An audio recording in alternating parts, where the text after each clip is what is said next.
ನಮಸ್ಕಾರ ಅಧಿಕಾರಿ. ಇವತ್ತಿನ ಸಮಾಚಾರವು ನಿಮ್ಮೆಲ್ಲರಿಗೂ ಬಹಳ ಮುಖ್ಯವಾದದ್ದು. ಕೆಲವು ಅಧಿಕಾರಿಗಳು ತಮ್ಮ ವೈಯಕ್ತಿಕ ಅಥವಾ ಅಂಗಡಿಯ UPI QR ಕೋಡ್ಗಳನ್ನು ಬಳಸಿಕೊಂಡು ತಮ್ಮ ಗ್ರಾಹಕರಿಗೆ ಹಣ ತೆಗೆಯುವ ಸೇವೆಗಳನ್ನು ನೀಡುತ್ತಿದ್ದಾರೆ ಎಂದು ನಮ್ಮ ಗಮನಕ್ಕೆ ಬಂದಿದೆ. ಇದು ಅನಧಿಕೃತವಾಗಿದೆ ಮತ್ತು ನ್ಯಾಯಸಮ್ಮತವಾಗಿಲ್ಲ ಎಂದು ದಯವಿಟ್ಟು ಗಮನಿಸಿ.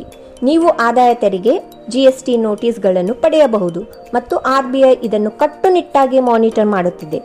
2 ರೀತಿಯ ವಹಿವಾಟುಗಳು ಮಾತ್ರ ಮಾನ್ಯವಾಗಿವೆ.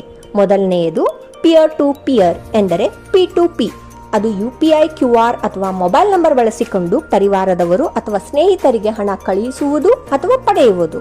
ಎರಡನೆಯದು P2M ಎಂದರೆ ಪಿಯರ್ ಟು ಮರ್ಚೆಂಟ್. ಇಂತಹ ವಹಿವಾಟಿನಲ್ಲಿ ಒಬ್ಬರು ಗ್ರಾಹಕರು ಸಾಮಾನು ಅಥವಾ ಸೇವೆಗಳನ್ನು ಖರೀದಿಸುತ್ತಾರೆ ಮತ್ತು ನಿಮ್ಮ ವ್ಯಾಪಾರಿ QR ಕೋಡ್ ಮೂಲಕ ಪೇಮೆಂಟ್ ಮಾಡುತ್ತಾರೆ.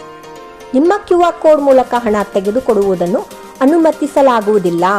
ಇದು ಕಾನೂನು ನೋಟಿಸ್ಗಳು, ಆದಾಯ ತೆರಿಗೆ ಹೊಣೆಗಾರಿಕೆಗಳು ಮತ್ತು ಕಠಿಣ ಕ್ರಮಕ್ಕೆ ಕಾರಣವಾಗಬಹುದು. ಹಾಗಾಗಿ ದಯವಿಟ್ಟು ಮಾನ್ಯವಾದ P2P ಮತ್ತು P2M ವಹಿವಾಟುಗಳನ್ನು ಬಳಸಿ ಮತ್ತು ನಿಮ್ಮ ಸ್ಪೈಸ್ ಮನಿ ವ್ಯಾಪಾರವನ್ನು ಸುರಕ್ಷಿತ ಮತ್ತು ಕಾನೂನುಬದ್ಧವಾಗಿರಿಸಿ. ಹಾಗೆ ಒಂದು ಒಳ್ಳೆಯ ಸಮಾಚಾರವಿದೆ.